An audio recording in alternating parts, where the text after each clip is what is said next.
বাংলাদেশ ছাত্র অধিকার পরিষদ হোসেনপুর উপজেলা আওতাধীন ১ নং জিনার ইউনিয়নের কমিটি প্রকাশ পরিচিতি হয়েছে। নবনির্বাচিত কমিটির সভাপতি হন সোহাগ মিয়া, সাধারণ সম্পাদক হন মোহাম্মদ কাজল মিয়া, সাংগঠনিক সম্পাদক হন মোহাম্মদ অনিক আকন্দ।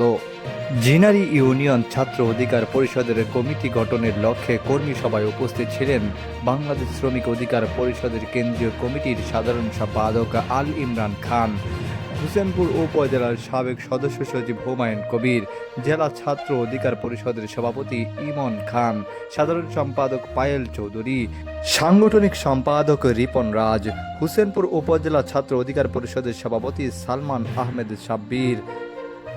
সাধারণ সম্পাদক মোহাম্মদ মনিরুজ্জামান খান, সাংগঠনিক সম্পাদক জয়নাল আবেদিন শাহিন, সহসভাপতি সাদেক মিয়া, সহ সাংগঠনিক সম্পাদক আবু সাইদ সহ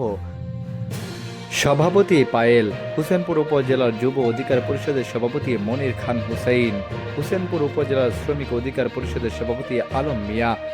কিশোরগঞ্জ জেলা মুক্তিযোদ্ধা বিষয়ক সম্পাদক নাদিম মাহমুদ প্রমুখ উপস্থিত ছিলেন।